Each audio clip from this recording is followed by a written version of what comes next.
Big TV భక్తి సమాచారం WhatsApp ఛానల్లో జాయిన్ అవ్వండి. అన్ని విశేషాలు ఎప్పటికప్పుడు తెలుసుకోండి.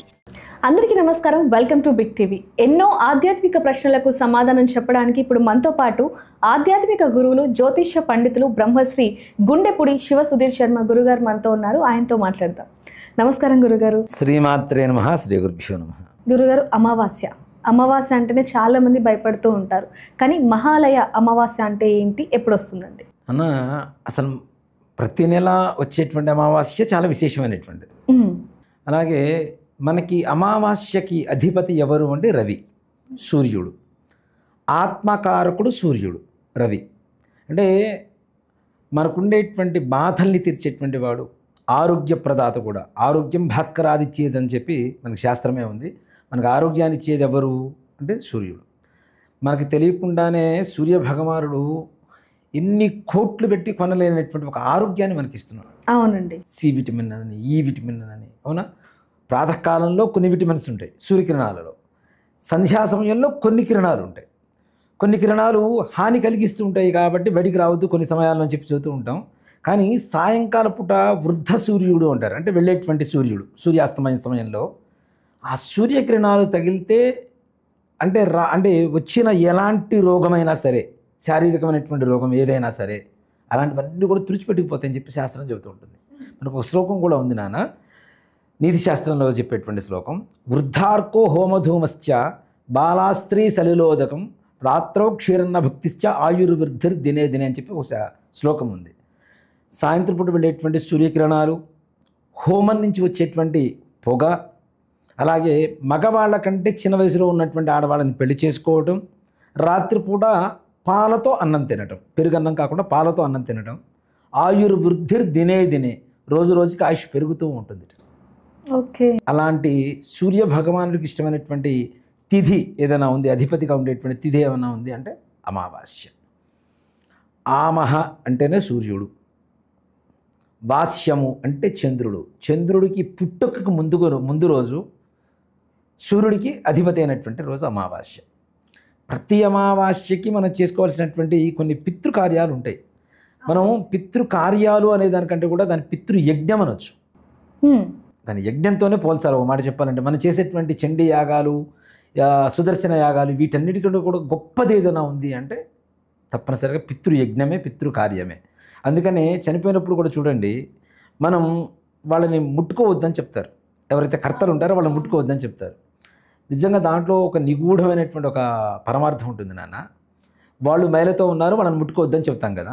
ఓ మాట చెప్పాలంటే మనం ముట్టుకుంటే వాళ్ళు మైల పడిపోతారు, మనం ముట్టుకుంటే వాళ్ళు మడితో ఉన్నట్టు. పితృయజ్ఞం చేస్తున్నట్టు కదా. యజ్ఞం చేసేవాడు దీక్షగా ఉంటాడు కదా, దీక్షగా ఉన్నవాడు మడితో ఉంటాడు కదా. మనం మైల అని పిలుస్తున్నాం, కానీ అది గొప్ప కార్యం పితృయజ్ఞం అనేటువంటిది. ప్రతి నెల అమావాస్యకి కొడుకు ఇచ్చేటువంటి నువ్వుల నీళ్ల కోసం, తిలతర్పణం కోసం తల్లిదండ్రులు, చనిపోయినటువంటి పితృదేవతలు ఎవరైతే ఉంటారో, తండ్రి, తాత, ముత్తాత, అమ్మ, నాయనమ్మ, ముత్తవ్వ, ఈ ఆరుగురు కూడా ఎదురు చూస్తూ ఉంటారు తప్పనిసరిగా. ఆ తిలతర్పణం అంటే వీళ్ళకి నెలకు ఒకసారి భోజనం పెడుతూ ఉంటాం కదా.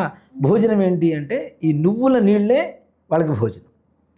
అవి వస్తే చాలు, నా కొడుకు నాకు నువ్వుల నీళ్ళు వదిలాడు, హ్యాపీ, సంతోషంగా ఉంటాడు. అవి తాగేసి వాళ్ళు సంతృప్తికరంగా ఉంటారట, వాళ్ళ దాహం తీరుతుంది. అంత గొప్ప కార్యక్రమం పితృయజ్ఞం. ప్రతి నెలా చేయవలసినటువంటి ఒక కార్యం తప్పనిసరిగా తిలతర్పణాలు, తప్పనిసరిగా తర్పణాలు తప్పనిసరిగా వదలాలి. అలాంటిది ఇప్పుడున్నటువంటి ప్రపంచం ఎలా ఉంది? అంతా గజిబిజి, గందరగోళం, హడావిడి. పొద్దున్న లేచినప్పటి నుంచి రాత్రి పడుకునేంత వరకు హడావిడి. పడుకున్నా కూడా సుఖమైనటువంటి నిద్ర లేనటువంటి సమయానికి భోజనం చేయలేని పరిస్థితులు, అన్నీ అంతా హడావిడిగా ఉంది. ఇలాంటి రోజుల్లో పితృదేవతలకు సంబంధించి ఒక 15 రోజులు ఉంటాయి. ఇప్పుడు మనకి దీపావళి పండుగ వస్తుంది, సంక్రాంతి వస్తుంటుంది, ఉగాది వస్తుంటుంది, శ్రీరామనవమి వస్తుంటుంది, దసరా వస్తుంటుంది. ఇన్ని రకాల పండుగలు మనం చేసుకుంటాం. మరి పితృదేవతలు కూడా పండుగలు ఉండాలిగా. అవునండి. వాళ్ళకి ఏంటి అంటే ఈ 15 రోజులు మహాలయ అంటాం. మహా అంటే ఏంటి? గొప్ప. లయము అంటే కలుపుకోవటం. ఈశ్వరుల్లో కలుపుకునేటువంటి వాడుగా లయకారకుడు అని చెప్పి పిలుస్తుంటాం కదా. సృష్టి, స్థితి, లయ. లయ అంటే కలుపుకోవడం అని అర్థం. మహాలయ, చాలామంది మహాలయ అని చెప్పి మనం మామూలుగా వాడుక భాషలో పిలుస్తుంటాం, కానీ మహాలయము, లయము అంటే ఈశ్వరులో కలుపుకునేటువంటి రోజులు. ఈశ్వరుల్లో మన పితృదేవతల్ని ఆయనకి అర్పణ చేసేటువంటి రోజులుగా మనం భావించవచ్చు ఈ 15 రోజులు. ఈ 15 రోజుల్లో అంటే మనకి ఏ తిథి వచ్చినా 15 తిథులే వస్తాయి నాన్న. ఇప్పుడు మా నాన్నగారే చనిపోయి ఉన్నారు అనుకుందాం, పంచమ రోజున చనిపోయారు ఏదో మాసంలో, కానీ మహాళాయ పక్షంలో వచ్చేటువంటి పంచమ రోజున మా నాన్నగారికి మహాళాయ విధి తప్పనిసరిగా చేయాలి. అట్లా అష్టమ రోజున చనిపోయారు ఎవరన్నా, ఈ మహాళాయ పక్షంలో 15 రోజులు అష్టం వస్తుంది, అష్టమ రోజున చేయాలి. ఇలాంటి రోజుల్లో కూడా చేయలేనటువంటి వాళ్ళు, తల్లిదండ్రులు ఏ రోజు చనిపోయారో తెలుగు తిథుల ప్రకారం తెలియనటువంటి వాళ్ళు, గుర్తులేనటువంటి వాళ్ళు కొంతమంది ఉంటారు. ఇలాంటి వాళ్ళందరికీ కూడా మహాళాయ అమావాస్య చాలా పర్వదినంగా చెప్పుకోవచ్చు. ఈ మహాళాయ అమావాస్య రోజున ఏ రోజు చనిపోయారు ఏంటి అనేది తీసి పక్కన పెడితే ఆ రోజున తప్పనిసరిగా మహాళాయ విధి కానీ తర్పణం కానీ తప్పనిసరిగా చేయవలసినటువంటి విధానం. ఆ రోజున చేస్తే, మహాళాయ అమావాస్య రోజున చేస్తే, ఇప్పుడు పండగ దసరా ఉంటుంది నాన్న, 9 రోజులు చేస్తాం. 10 రోజులు విజయదశమి ఎలా చేస్తాం? అంగరంగ వైభవంగా చేస్తాం. ఈ 9 రోజులు చేసుకోకపోయినా 10 రోజులు పండగ చేసుకుంటాం. కొత్త బట్టలు వేసుకుంటారు, చక్కగా అంతా అన్ని గుళ్ళకెళ్ళి వస్తుంటారు, అన్ని పిండి వంటలు చేసుకొని తింటూ ఉంటాం. అలాగే ఈ 14 రోజులు చేయలేనటువంటి వాళ్ళు కనీసం 15వ రోజు అమావాస్య రోజున తప్పనిసరిగా, ఇప్పుడు నిజంగా ఒక మాట చెప్పాలంటే కొన్ని ప్రాంతాల్లో ఆచారాలు తక్కువ, కానీ తెలంగాణలో ఈ విషయంలో మాత్రం గొప్పగా చెప్తారు. ఆ రోజున ఎలాంటి పనులున్నా మానుకొని తల్లిదండ్రులు చాలామంది చేస్తున్నారు. దేనికంటే ఏ గుడి చూసినా కిక్కిరిసిపోయి ఉంటుంది. బ్రాహ్మణికి స్వయంపాకాలు ఇవ్వడానికి వస్తారు. ఆ ఒక్కరోజు వచ్చేవి కనీసం 6 నెలల పాటు తినొచ్చు ఒక బ్రాహ్మణ కుటుంబం. అన్ని సామాగ్రి వస్తాయి, పప్పు, ఉప్పు, కూరగాయలు, మొత్తం సగ్గు బియ్యం వస్తాయి, పాలు వస్తాయి, పెరుగు, నెయ్యి, అన్ని రకాల వస్తువులు తెచ్చిస్తూనే ఉంటారు. ఎవరి శక్తిని అనుసరించి వాళ్ళు తెచ్చిస్తుంటారు. అసలు ఏమి ఇవ్వలేని, నిజంగా చెప్తానన్న, మా టెంపుల్లో ఒక వాచ్మెన్ ఉంటాడు, తను కూడా తీసుకొచ్చిస్తాడు ఆ రోజు మా నాన్నగారి పేరుతో తీసుకుంటే గారు. అంటే ఎంత గొప్పగా ఆలోచిస్తున్నారు. ప్రతి ఒక్కళ్ళు ఇదే విధంగా ఆలోచించాలని చెప్తాను నేను. తండ్రి రుణం తీర్చుకోవాలి నాన్న. పితృ రుణం తీర్చుకోవడానికి ఏకైక ధర్మ మార్గం ఏదైనా ఉంది అంటే పితృదేవతలకు ఇచ్చేటువంటి తర్పణాలు, దానాలు, ధర్మాలు, పెట్టేటువంటి తద్దినాలు, ఇలాంటివన్నీ కూడా పితృ రుణం తీర్చుకోవడానికి కావాల్సినవి మనకి. అయితే గురుగారు, చాలామంది కూడా వాళ్ళ మతంలో లేవు, కులంలో లేవు అంటూ ఉంటారు. మరి వాళ్ళకి సంబంధించి ఏం చెప్తారు? ఓ మాట చెప్తాను అన్న, లేవు అనే మాట ఒక్క మాటతో అన్నీ తీసేస్తున్నారు. ధర్మం హిందూ ధర్మం కదా, హిందూ ధర్మం అందరికీ ఒకటే కదా, హిందువులందరికీ ఒకటే కదా, వేరే ధర్మాలు లేవు కదా. వీళ్ళు ఏం చేస్తున్నారంటే స్కిప్ చేయడం కోసం, తప్పించుకోవడం కోసం మాకు లేవు అని తప్పించుకుంటుంటారు. మరి మటన్లు తింటే ఎవరికి ఉంది, చికెన్లు తింటే ఎవరికి ఉంది, ఇంట్లో పిండి వంటలు చేసుకొని తింటమే ఉంది, అవి లేవా? మళ్ళీ అవి మాత్రం ఉంటాయి. మనం చేసుకొని మన శరీరానికి కావాల్సినవన్నీ ఉంటాయి. పితృదేవతలకో దేవతలకో చేయడానికి వచ్చేసరికి మాకు లేదు. ఒక్క మాట తప్పించుకోవడానికి వంక దొరకనమాట వంక పట్టుకొని తిరిగిందంటారు చూడండి, ఆ టైప్లో ఉంటారు వీళ్ళందరూ. అసలు ఎవరికైనా ఒక్కటే సిద్ధాంతం నాన్న, ఒకటే ధర్మం. ధర్మంలో ఎవరికి ఏ రకమైనటువంటి మార్పులు చేర్పులు లేవు. పితృకార్యం చేయాలి, కొడుకు కావాలి అని ఎందుకు కోరుకుంటారు నాన్న? చెట్లకి పుట్టలకి కనపడ్డ ప్రతి విగ్రహానికి మొక్కి కొడుకు పుడితే నాకు ఇది చేయిస్తాను, కొడుకు పుడితే నీకు ఇది చేయిస్తానని చెప్పి ఇంతమంది దేవతలకు మొక్కుని కొడుకు కావాలని ఎందుకు కోరుకుంటారు? తలకొరువు పెట్టేది కొడుకు, పితృకార్యాలు చేసేది కొడుకు కదా.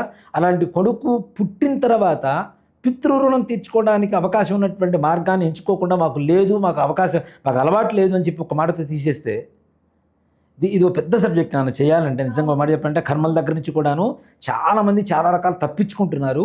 నిజంగా ఉన్నవాడు లేనివాళ్ళు రెండూ ఒకటేనా? ఇప్పుడు లేని వాళ్ళు ఇవ్వలేకపోతున్నారు కాబట్టి వాళ్ళ శక్తి తగ్గట్టుగా ఇస్తున్నారు. ఉన్నవాడు ఇవ్వడానికి ఏమైంది నాన్న?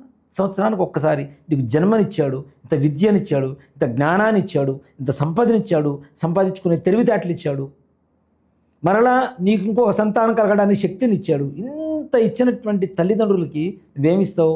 చనిపోయిన తర్వాత బ్రతికున్నప్పుడు ఎట్లాగో అన్నం పెట్టవు, తీసుకెళ్ళి వృద్ధాశ్రమాల్లో పడేస్తుంటావు, కొట్టడం. మొన్న మధ్య ఒక వీడియో చూశాను అన్న, నిజంగా అట్లాంటి వాడిని అయితే తీసుకొచ్చి నడి రోడ్డు మీద గొడ్డలు పెట్టి నరికేయాలి. అంటే ఇట్లాంటి పౌరుష వాక్యాలు మాట్లాడుతున్నాను. లేదు, ఆ వీడియో కూడా ప్రతి ఒక్కరికి కూడా కంటతడి పెట్టించేలాగా ఉంది. నన్ను ఎత్తేస్తున్నాను నా తల్లిని, ముసలామిని పట్టుకొని ఆవిడ అరుస్తుంది, మూతి మీద కొట్టడం, గగ్గోరు కాలుతో తన్నటం. నువ్వు కడుపులో ఉన్నప్పుడు కాలుతో తన్ని, కడుపు నుండి అన్నం పెట్టాల్సిన వయసు వచ్చిన తర్వాత కడుపు మీద కాలుతో తన్ని. నువ్వు పుట్టడం వేస్ట్. అసలు కొడుగ్గా పుట్టడమే అనవసరం. కదా. ఎంత ఘోరంగా చేస్తున్నారంటే అంత ఘోరంగా చేస్తున్నారు. ఇది రేపటి రోజున నీ కొడుకు ఇదే వీడియో చూసి నీ భార్యని నిన్ను నడు రోడ్డు మీద ఇలానే పడేస్తంత అప్పుడు తెలిసి వస్తుంది నేను చేసిన ఆ తప్పు బాధ ఏంటనేది తెలిసి వస్తుంది. చేయడా చేస్తాడు, ఇదే చేస్తాడు, అట్లాంటి కొడుకే పుడతాడు. నీ బుద్ధి ఏంటో ఇప్పుడు అంతే కదా, నీ బుద్ధి నీ కొడుకు దగ్గర రిఫ్లెక్ట్ అవుతూ ఉంటుంది తప్పనిసరిగా. నిన్ను కూడా నడు రోడ్డు మీద పడేసి తంతూ ఉంటాడు. ఆమె ఏమైనా అడిగిందా, నీకు ఏమైనా పట్టు చీరలు అడిగిందా, లేకపోతే నగలు అడిగిందా? ఇంట్లో కూర్చోబెట్టి 9 నెలలు కడుపు నిండా మోసింది నాన్న. ఒక్క క్షణం కూడా బరువు అనుకోలేదు, ఇంకా ఆనందంగా మోసింది. కన్న తర్వాత చూడగానే మొట్టమొదటిగా ఆనందపడేది ఎవరంటే తల్లిదండ్రులే. అవునా? అవును గురుగారు. వాడు ఏడుపు విని కళ్ళల్లో ఆనందించే వాళ్ళు ఎవరన్నా ఉన్నారంటే తల్లిదండ్రులే. దేనంటే పిల్లవాడు పుట్టగానే ఏడవకపోతే మనం ఏడవలసి వస్తుంది. అవును, వాడు ఏడిపే ఈ భూమి మీదకి వచ్చానని చెప్పడానికి నిదర్శనం. కాబట్టి అట్లాంటి తల్లిదండ్రులను అలా ఆ విధంగా చూడటం అనేది మహాపాపం. బ్రతికుండగానే వీళ్ళకి నరకాన్ని చూపిస్తున్నారు తప్పనిసరిగా. చనిపోయిన తర్వాత మాత్రం ఇంట్లో పెద్ద ఫోటో పెడతాడు, పూలదండ వేస్తాడు, దీపాలు పెడతాడు, ఓ ఏమ్మ 100 మందిని పిలిచి భోజనం పెడతాడు. శ్మశానంలో కూడా ఆ కట్టే ఏదైతే అది ఉంటుందో సమాధులు కూడా ఘనంగా చేస్తారు, మార్బుల్ వేసి కడతాడు. అవును కదా. అంత దానికి అసలు బ్రతుకున్నప్పుడు అట్లా చుట్టం దేనికి నాన్న, చనిపోయిన తర్వాత నువ్వు ఫోటోలు పెట్టుకోవడానికి. ధన్యవాదాలండి. శ్రీమాత్రే నమః. శ్రీ గురుభ్యో నమః. For more videos like this, subscribe Big TV channel.